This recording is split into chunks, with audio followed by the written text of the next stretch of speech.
ভারতের আগরতলায় বাংলাদেশের সহকারী হাইকমিশনে হামলার কড়া প্রতিবাদ জানিয়েছে ঢাকা। জরুরি তলবে পররাষ্ট্র মন্ত্রণালয়ে হাজিরা দিয়েছেন ঢাকায় নিযুক্ত ভারতীয় হাইকমিশনার প্রণয় ভার্মা।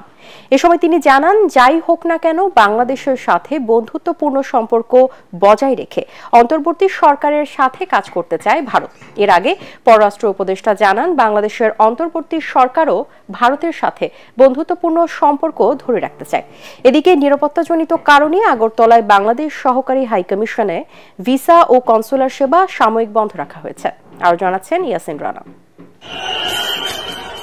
বাংলাদেশের সংখ্যালঘু নির্যাতনের অভিযোগ তুলে সোমবার হিন্দুত্ববাদী সংগঠন হিন্দু সংঘর্ষ সমিতি সহ কয়েকটি সংগঠনের সমর্থকরা আগরতলায় বাংলাদেশের সহকারী হাইকমিশনে হামলা চালায়। পতাকা ছিঁড়ে ফেলে ভবনের গেট ভেঙে উগ্রবাদী হিন্দুত্ববাদী সংগঠনের সমর্থকরা। এই ঘটনায় ঢাকা দিল্লির সম্পর্ক কোন দিকে যাচ্ছে তা নিয়ে উদ্বিগ্ন কূটনীতিকরা। এই ঘটনার তীব্র প্রতিবাদ জানিয়ে মঙ্গলবার পররাষ্ট্র মন্ত্রণালয়ে তলব করা হয় ঢাকায় নিযুক্ত ভারতীয় হাইকমিশনার প্রণয় ভার্মাকে। বিকেলে পররাষ্ট্র মন্ত্রণালয়ে ভারপ্রাপ্ত পররাষ্ট্র সচিব এম রিয়াজ হামিদুল্লাহর সঙ্গে বৈঠক শেষে প্রণয় ভার্মা বলেন, একটি বিষয়কে কেন্দ্র করে দুই দেশের সম্পর্ক আটকে থাকার কোনো কারণ নেই। Double million offer Walton fridge কিনে পেতে পারেন 20 লক্ষ টাকা, রয়েছে কোটি কোটি টাকার নিশ্চিত উপহার। We keep continuing talking about, we have such wide ranging relationship, multifaceted relationship, and as I've said, you cannot reduce it to one issue or one agenda. We are working across so many issues, and we really want to build a positive, stable, constructive relationship moving forward. There are so many things we are doing.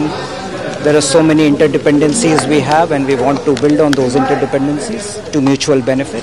বাংলাদেশের সাথে ইতিবাচক সম্পর্ক নির্মাণ করার কথাও বলেন তিনি। We are willing to engage with the interim government of Bangladesh, and we remain interested in working with the government of Bangladesh to fulfill our shared aspirations for peace, security and development. এর আগে পররাষ্ট্র উপদেষ্টা তৌহিদ হোসেনের কাছে এ বিষয়ে জানতে চাইলে তেমন কোনো মন্তব্য করেননি তিনি।